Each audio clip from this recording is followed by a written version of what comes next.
Hey guys, this is Arsenal Giants PS3 and this is episode 16 of season 4 of our FIFA 12 Sunderland Manager Mode commentary, and we are now in the month of March and we have some very exciting matches for this episode. But first off, I just want to apologise that these episodes are taking a little bit longer than usual. I can't really get them out as frequently. I've had quite a lot of schoolwork recently. I've had to hand in quite a few essays, and because my school hasn't actually broken up for half term yet, a lot of schools actually have, I'll be breaking up in around 2 or 3 weeks or so I can't get out as episodes as frequently as I would like to. But in the summer I will be able to upload a lot more often, which will be awesome, and I will be able to entertain you guys. But anyway, back to the episode itself, and we have our round of 16 match in the Champions League against Barcelona. That's going to be absolutely awesome. Really looking forward to that match. And in the Premier League, we are still in second place with 60 points. We have also an FA Cup match against Wolverhampton, so I don't really know why I'm showing you the Premier League table. It's not really going to have any impact this episode, but if you didn't catch it at the end of last episode, you can always check it out.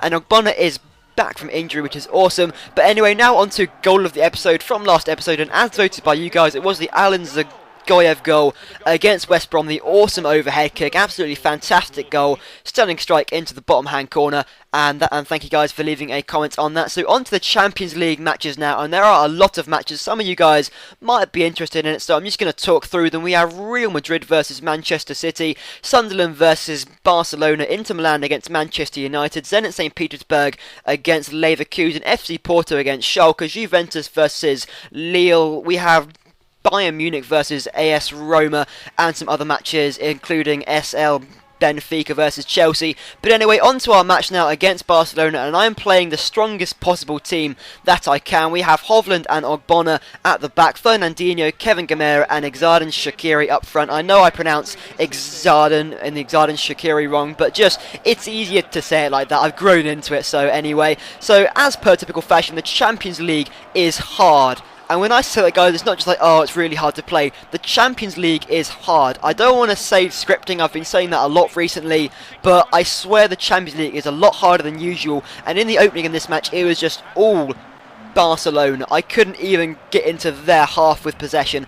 As per usual, it is Barcelona. They're going to have a lot of the ball, and it was just all of Barcelona attacking. It was only until the 33rd minute, actually I had a chance, Yunus Belhanda picking up the ball from a great tackle from Hovland, and if only Shaqiri could take a good touch there, he would be through on goal. That was a great opportunity, but after that I was pretty much just crowded out yet again. Barcelona keeping possession as they do. They're so strong, they're just so strong at keeping possession, and Ogbonna with a really important header, but we do manage to get the break on. Alan Zagoyev through on goal, tries to play through Fernandinho, and it's half time. How cruel is that? I was actually through on goal with Fernandinho, nobody's going to catch up with him, and then half time blew the whistle. But we actually started the second half a lot stronger than I was expecting. I was expecting to go back to the normal, just Barcelona are going to keep the ball, keep possession, and it's going to be a really tough match. But we actually had a lot of chances, and we put Barcelona under a lot of pressure in the opening stages. Fernandinho picking up from a really terrible Victor Valdez clearance. Zagoyev playing some nice football from Kevin Gamera, receives it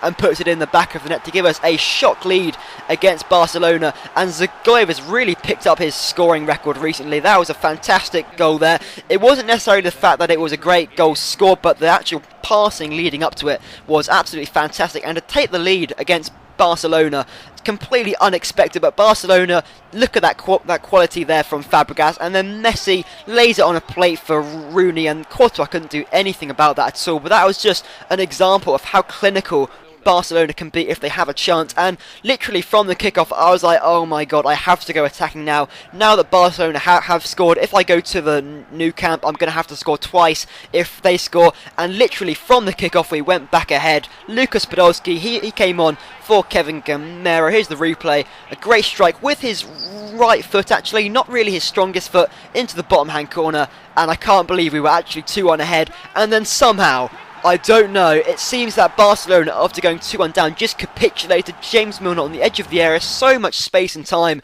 put us 3-1 ahead. And I'm going to change my formation now. I'm going to go ultra defensive to a 5-4-1. I'm going to be making a few substitutions, just going to play. This 3-1 lead is really important to me. I'm going to bring on Williams and Nikolai Bolton just to shore up the defence and to keep this 3-1. But I don't know if you guys have this, but whenever I go to ultra defensive, I seem to be able to attack a lot more often. Barcelona just throwing the kitchen sink at me. But what is Novander, I can't pronounce his first name, Novander Vidic doing there? Just heads it into his own net. And in all the time I've ever played FIFA 12, I've never had an own goal scored in my favour. I've never had that before, but Vidic pops up and puts it in the back of the net, and although Barcelona had another chance, it was tackled easily by Hovland, and at full time it was 4-1 to Sunderland against Barcelona.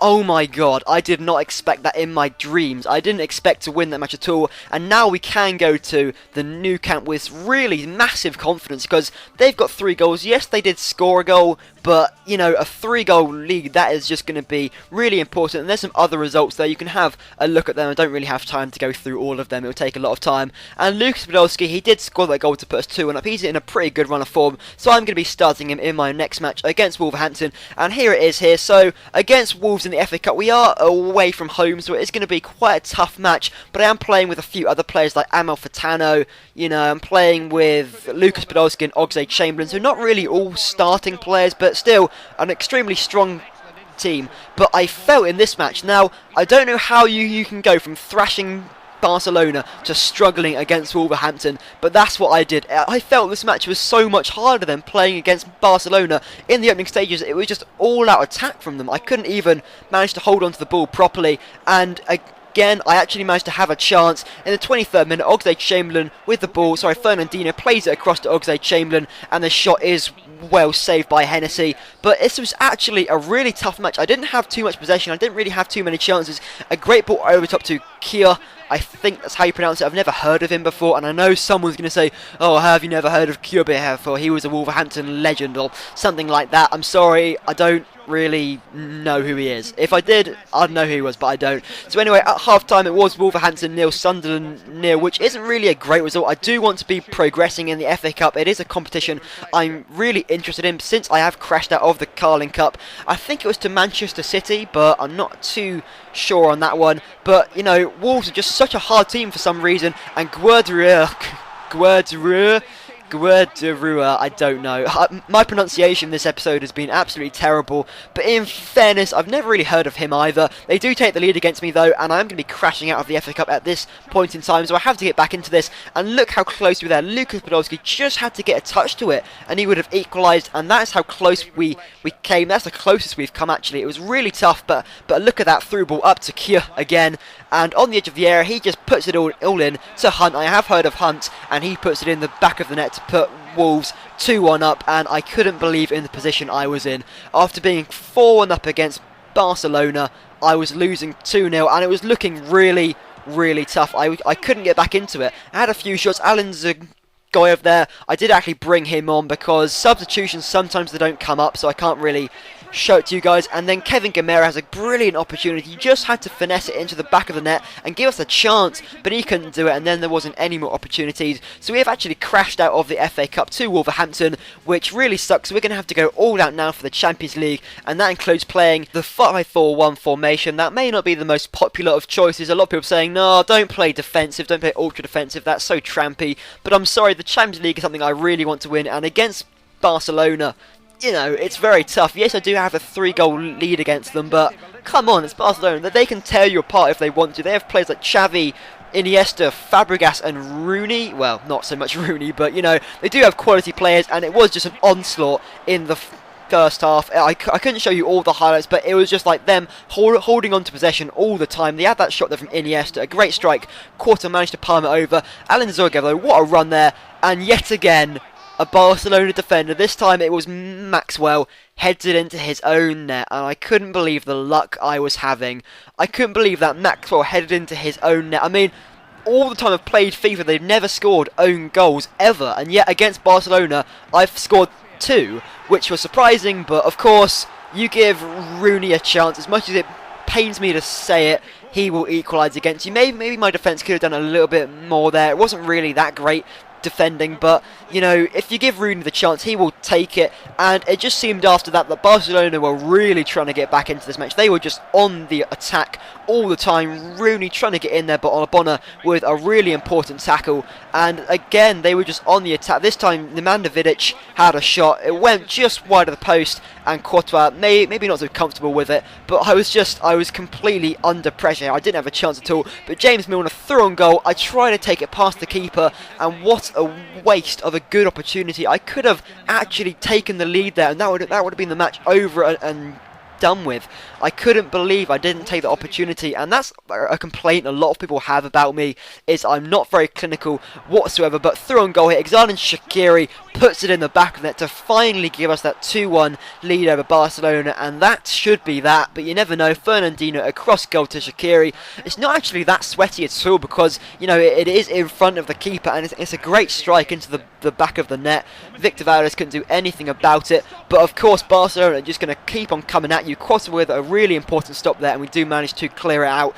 And again, Barcelona on the attack as always, holding on to the possession, and David Villa laying it across goal, and Rooney with the shot there. How did Courtois stop that? That was just so important. Look at that save there, point blank rather, and he just managed to keep it out for the corner, and of course nothing came off it. But you know, after such a long time of Barcelona attacking, eventually they are going to break through you, and Rooney does manage to equalise here. It is a slightly sweaty goal, but nonetheless it doesn't matter. It is only the AI, and the AI is going to be scoring that type of goal against you. And Rooney was through on goal that I had to take him down, and I thought I was going to get the red card for that, but I'm only given the yellow card. I was like, oh my god, how did I get away from that? And that was almost my punishment there. Lionel Messi hitting the crossbar with that free kick, and I thought, oh my god, I just have to hold out for as long as possible. But Rooney managed to get his hat-trick in the 90th minute. Maybe I can just about hang on, though. It is the 90th minute. I do have a 2-goal lead over them, and I did manage to hold out. So at full time it was 3-2 to Barcelona, but on aggregate I won 6-4, which means I am into the next round of the Champions League, and we actually got 2.4 million to get into the quarterfinals, so that's going to be really awesome. I can't really spend it on anything because the transfer window is already gone past, but regardless, that is an awesome result, and totally unexpected. I didn't realise it was going to happen. Here's some of the other results from the other matches. You can have a look through them if you want to. But anyway, these are our next fixtures now, and from playing one of the hardest teams in Spain, I now have to play the other hardest team, Real Madrid. I can't believe I have to play Real Madrid now. Anybody else, Chelsea, FC Porto, Zenit St. Petersburg, anybody would have been a much better alternative.